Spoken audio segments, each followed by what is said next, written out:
जाओ, ऋषि मृकेंडु पुत्र मार्कंडे के प्राण लेकर आओ। जो आज्ञा महाराज।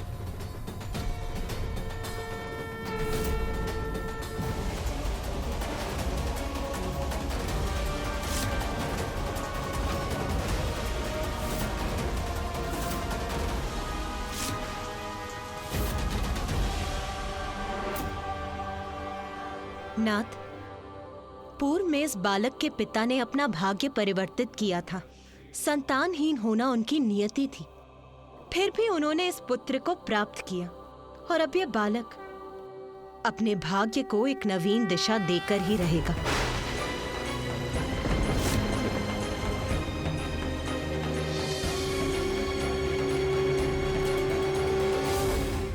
ऋषि पुत्र, हम यमलोक से आए हैं, यमराज के दूत हैं। तुम्हारी आयु समाप्त हुई, हम तुम्हारे प्राण हरने आए हैं।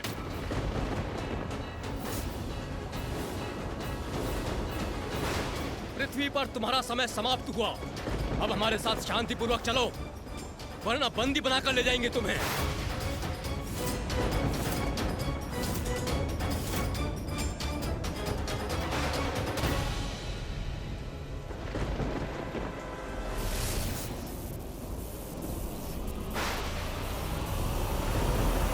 तुम्हें पर्याप्त समय और चेतावनी दे चुके हैं हम। यदि शांतिपूर्वक नहीं चलोगे तो हम तुम्हें इस पाश से बांधकर यमलोक ले जाएंगे।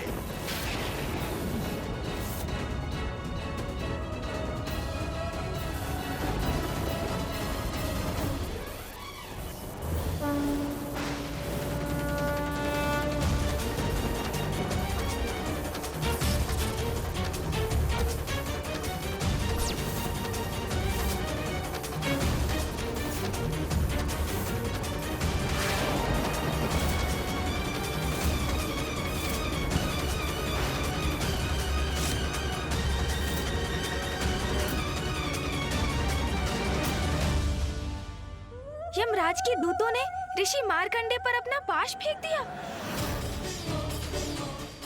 तो क्या वो उन्हें बंदी बनाने में सफल हुए? क्या वो उन्हें यमलोक ले जाने में सफल हो गए माता? ऋषि मार्कंडेय तो यहाँ उपस्थित हैं, अर्थात गणेश के प्रश्न का उत्तर तो स्पष्ट है। कहो कार्तिकेय, तुम्हारे अनुसार क्या है गणेश के प्रश्न का उत्तर? वो यमदूत क्या बालक मार्कंडेय को बंदी बनाने में सफल हुए होंगे?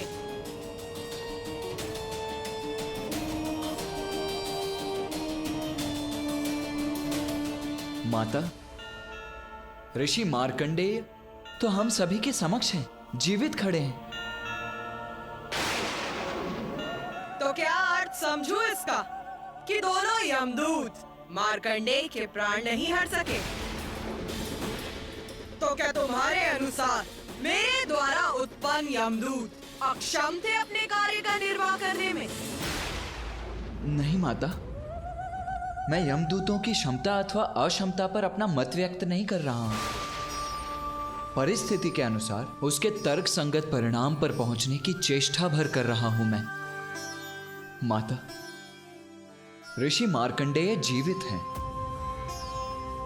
अर्थात यमदूत असफल हुए, और अवश्य इसमें भी आपकी ही कोई लीला होगी माता। उचित कहा तुमने कार्तिकेय। मेरी लीला की एक ऐसी अद्भुत कथा है जो किसी भी तर्क से परे है, किंतु जो तुम्हारी बुद्धि ने निष्कर्ष सुझाया वो भी उचित है।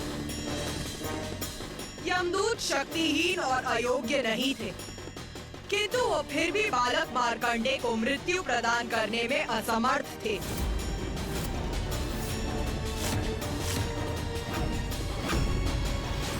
ये कैसे हुआ माता?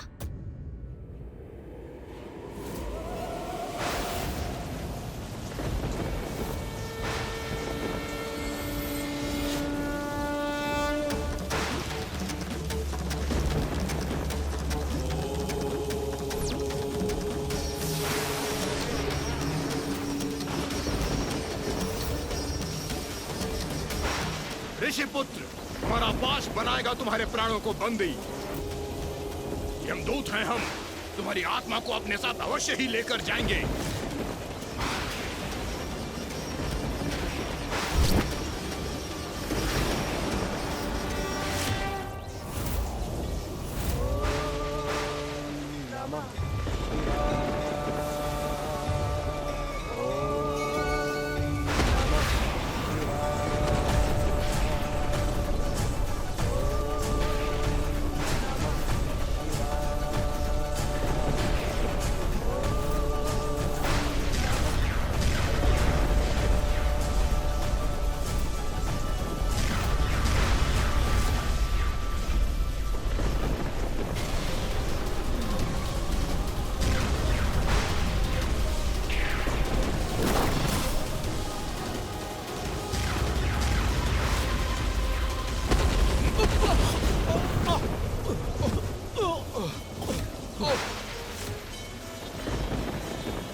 नाथ, आपने देखा ना, अपने पिता ऋषि मृकेंडु के समान बालक मार्कंडेय भी अपने भाग्य को एक नवीन दिशा देगा। वो सत्य हुआ। यमदूत उसके निकट भी नहीं आ सके, स्पर्श भी नहीं कर सके उसका।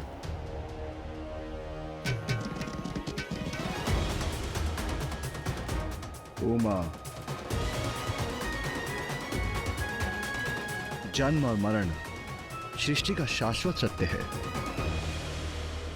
सृष्टि के सत्य को असत्य में परिवर्तित करना, किसी को मृत्यु से मुक्ति प्राप्त होना सहज नहीं, अत्यंत कठिन है, कदाचित असंभव ही है। इसलिए उसकी मिथ्या आस त्याग दो प्रिय।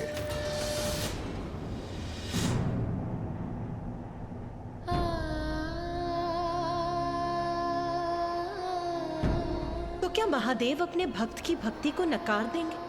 उसको उसकी आस्था, उसकी श्रद्धा का उचित फल प्रदान नहीं करेंगे? अवश्य ये कोई असाधारण बालक है। इसकी रक्षा कोई दिव्य मायावी शक्ति कर रही है। हमें यथाशीघ्र ही धर्मराज यमराज को जाकर इसके बारे में सूचित करना चाहिए।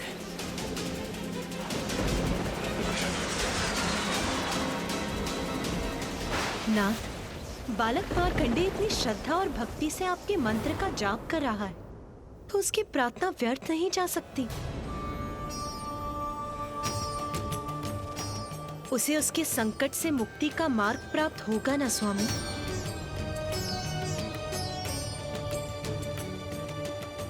मैं आपको मिथ्या आस नहीं दे सकता प्रिय।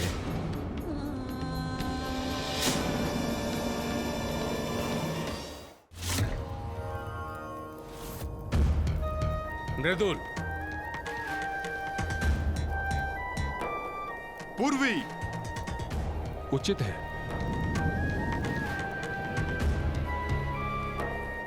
त्रयराज, उचित है।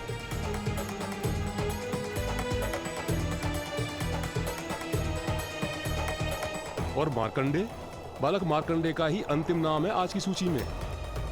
कहां है उनके प्राण? मैंने कहा मार्कंडे के प्राण कहां हैं? चित्रगुप्त जी महाराज, हम मार्कंडे को लेने अवश्य गए थे, किंतु क्षमा कीजिए महाराज, हम उसे लाने में असमर्थ रहे।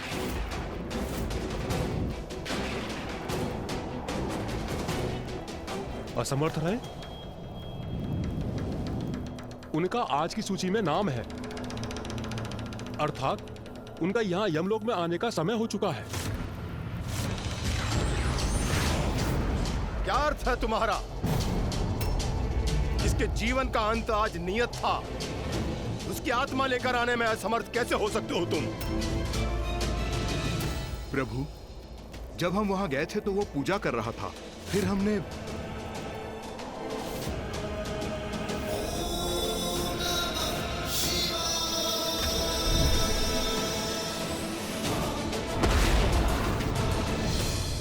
ये कैसे हो सकता है? यदि मार्कंडे की मृत्यु आज नियत है, तो मेरे यमदूतों को उसकी आत्मा यमलोक लाने में कोई कठिनाई नहीं होनी चाहिए। हम भी इसी विश्वास के साथ वहां गए थे यमराज, किंतु हमारा वो पाश उसे बंधक बनाने में असमर्थ रहा। ऐसा प्रतीत होता है कि कोई दिव्य शक्ति सुरक्षा कवच बनकर उसकी सुरक्षा कर रही है। ऐसा पूर्व में कभी नहीं हुआ।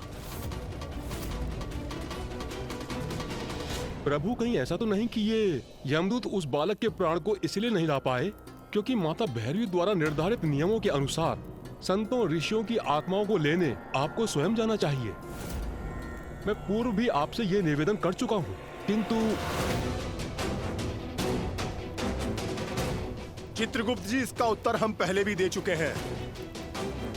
यदि प्रत्येक ऋषि और संत के प्राण हम स्वयं लेने जाएंगे तो यमलोक की व्यवस्था कौन संभालेगा? कोई भी शक्ति, साधारण हो या असाधारण, दिव्य हो या मायावी, मेरी शक्ति को काटकर मृत्यु को नहीं टाल सकती।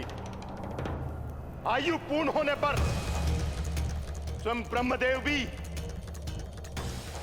मेरे अर्थात धर्मराज यमराज के कार्य में बाधा नहीं बन सकते।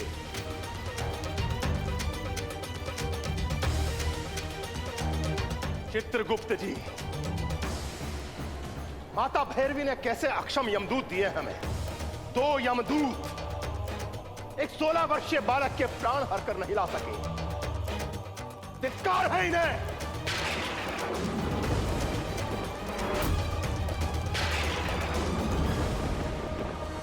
एक 16 वर्षीय तुच्छ बालक के प्राण लेने स्वयं यमराज को जाना होगा। तो क्या लाभ है इन यमदूतों का? मैं स्वयं जाऊंगा, तनिक मैं भी तो देखूं कौन सी पूजा कर रहा है ये बालक मार्कंडे। सब व्यर्थ है। मेरे समक्ष किसी पूजा का कोई लाभ नहीं, कोई लाभ नहीं। सृष्टि का नियम कोई भंग नहीं कर सकता। मेरी शक्ति को कोई चुनौती दे, वो भी एक तुच्छ बालक, कदापि स्वीकार नहीं करूंगा, कदापि नहीं। माता, ये स्थिति तो बहुत विकट हो गई ना। एक और ऋषि मार्कंडे अपनी नियति को परिवर्तित करने हेतु महादेव की पूजा कर रहे थे ताकि वो अपने माता पिता के प्रति अपने ऋण को चुका सके, और दूसरी ओर स्वयं आपने माता भैरवी के रूप में यमराज को आदेश दिया था कि किसी भी स्थिति में नियत समय आने पर किसी की मृत्यु नहीं टलनी चाहिए। सर्वथा उचित है गणेश का ये प्रश्न। ये तो स्वयं माता और पिताश्री की शक्तियों में टकराव की स्थिति उत्पन्न हो गई। इसका क्या परिणाम हुआ होगा? माँ, इस दुविधा का क्या समाधान था? मृत्यु के नियम तो आपने ही निर्धारित किए थे और ऋषि मार्कंडे उन्हीं नियमों को भंग करने के लिए पूजा कर रहे थे।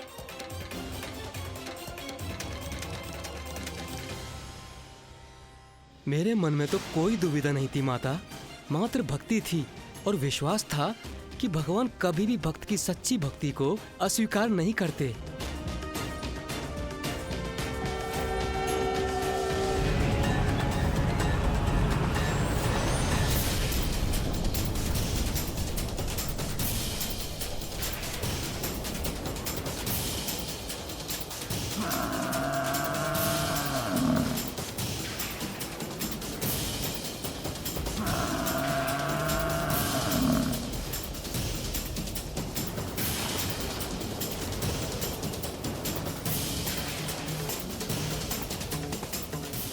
मृत्यु के पास से कोई सुरक्षित नहीं, यही सृष्टि का नियम है। ये दिव्य बालक तेजवान दिख रहा है, किंतु मेरे समक्ष व्यर्थ है इसका तेज, व्यर्थ है इसका असाधारण होना, क्योंकि मुझे अपने काल को अपने समक्ष देख भय से कंपित हो उठेगा ये। ऋषि बालक, चलो उठो, मैं यमराज तुम्हारे प्राण हरने आया हूं।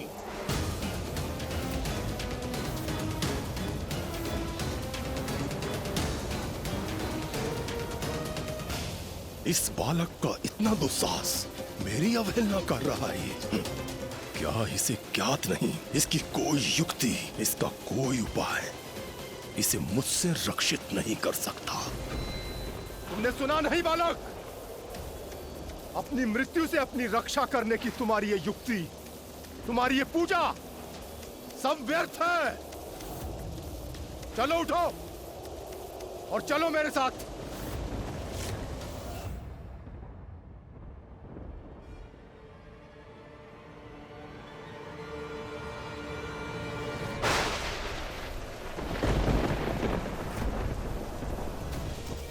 मृत्यु के देवता का ऐसा अपमान, अभी इसका भयंकर परिणाम ज्ञात होगा इसे।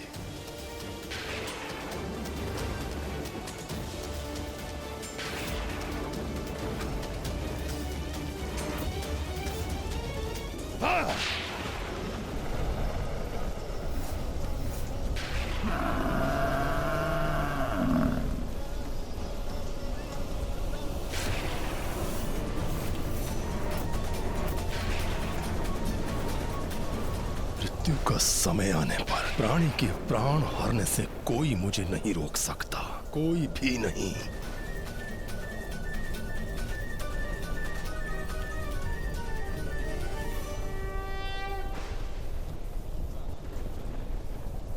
यमराज जी, मैं अपनी पूजा में इतना लीन था कि मुझे यहाँ आपकी उपस्थिति का भान ही नहीं हुआ। मेरा प्रणाम स्वीकार कीजिए। आयुष्मान।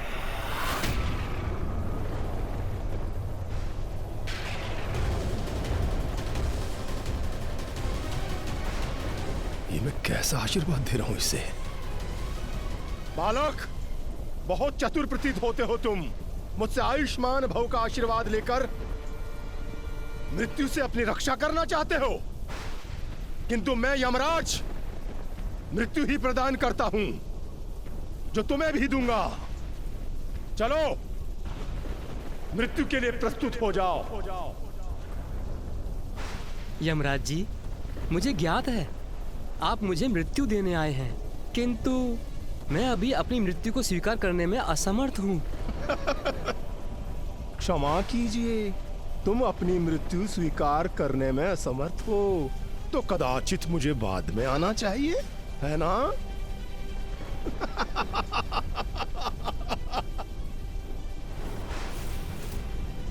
बालक, परिहास कर रहे हो, वो भी मेरे साथ, अर्थात यमराज के साथ। यमराज के साथ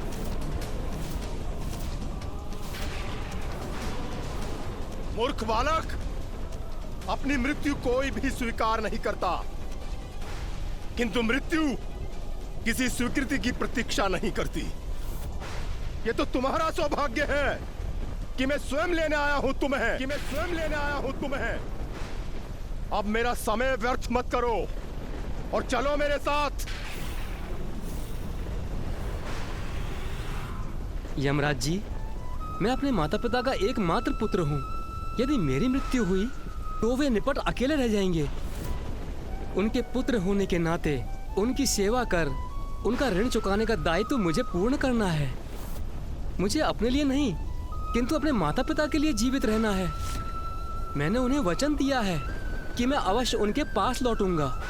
ए बालक, मुझसे छुटकारा पाने की तुम्हारी ये युक्ति कदापि सफल नहीं होगी। जब मृत्यु समक्ष होती है तो मनुष्य अनेक युक्तियां सोचता है। तब तुम तो क्या, मैं ब्रह्मदेव और इंद्रदेव की भी नहीं सुनता। सहस्त्रों चक्रवर्ती राजाओं के प्राण हर चुका हूं मैं। मुझसे कोई नहीं बच सका और ना ही बच सकेगा। तो आप अपना कर्तव्य निभाइए यमराज जी।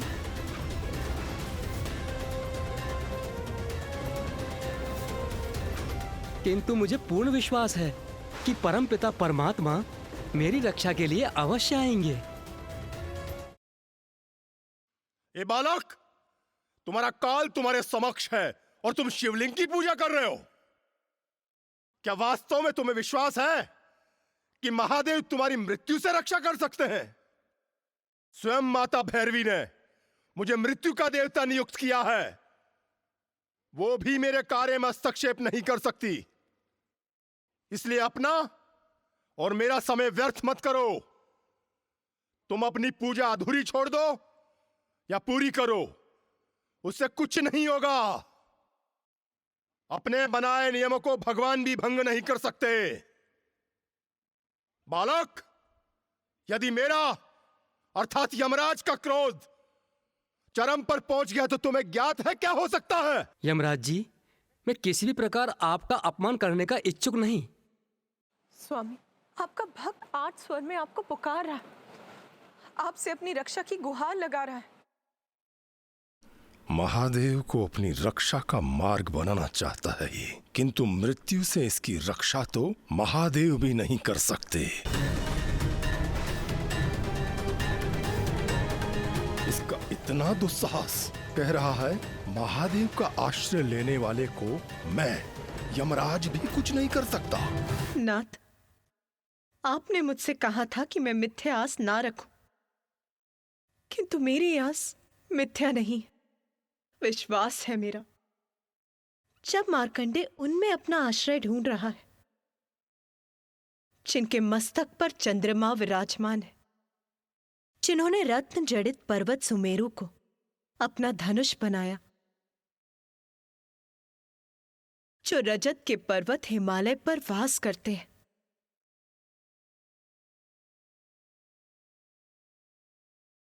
जो नागराज वासुकी की डोरी को अपने हाथ में थामते हैं, जिन्होंने स्वयं भगवान विष्णु को अपना बाण बनाकर त्रिपुर का दाह किया,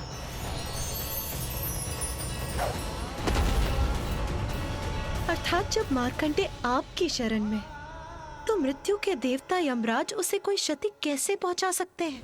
इसकी इस पूजा को यहीं रोककर अविलंब अपने साथ ले जाना चाहिए मुझे।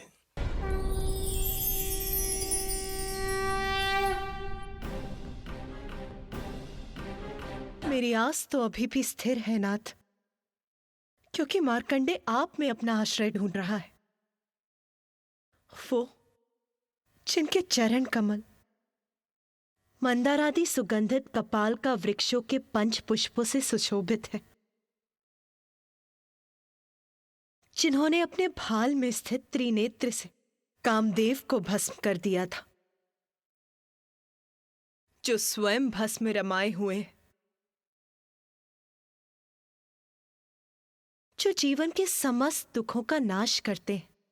जब मार्कंडे स्वयं आपसे रक्षा की गुहार लगा रहा है, तो मृत्यु की देवता यमराज भी उन्हें क्या क्षति पहुंचा सकते हैं?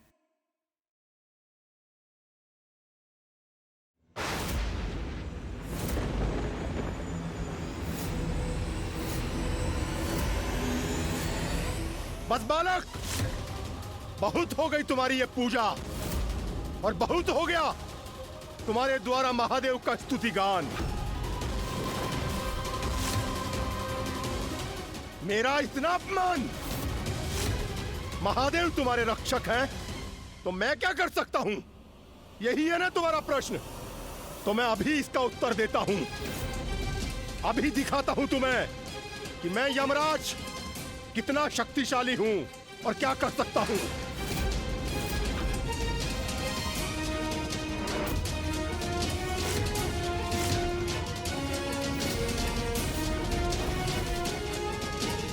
ये पाश स्वयं माता भैरवी ने मुझे प्रदान किया था। ये यमपाश मृत्यु का पाश है, और यही मृत्यु पाश तुम्हारे तन से तुम्हारे प्राण हर लेगा ऋषि बालक। और स्मरण रहे, इस मृत्यु पाश से किसी की रक्षा संभव नहीं है। महादेव, यमराज के मृत्यु पाश से मेरी रक्षा कीजिए प्रभु, मेरी रक्षा कीजिए महादेव। महादेव, महादेव, ओम त्र्यंबकम यजामहे सुगंधिम पुष्टि। ये किस प्रकार के मंत्र का उच्चारण कर रहा है? कोई भी मंत्र उच्चारित कर लो, तुम्हें मृत्यु से रक्षित कर ले, ऐसा कोई भी मंत्र नहीं है बालक। त्र्यंबकम यजामहे सुगंधिम पुष्टि वर्धनम।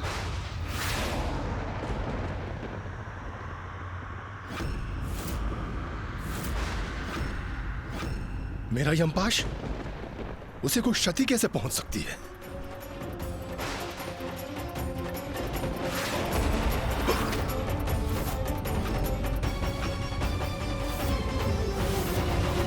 इतना दुस्साहस यमराज का कि उन्होंने भक्त और भगवान दोनों पर अपना पाश चलाने का दुस्साहस किया।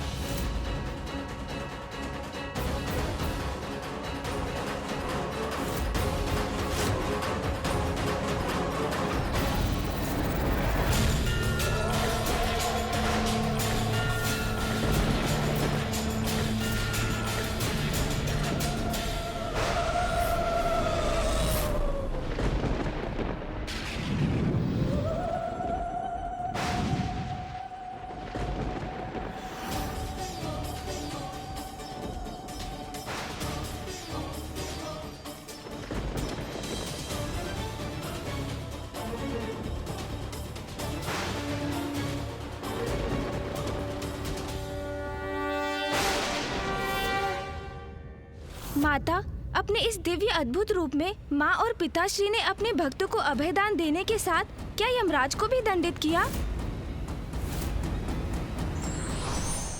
भगवान हो या साधारण व्यक्ति, उसे अपने पद और उसकी मर्यादा का ध्यान सदैव रखना चाहिए, अन्यथा दंड के भागी बन सकते हैं। For more updates, subscribe to our channel, click the show links and enjoy watching the videos.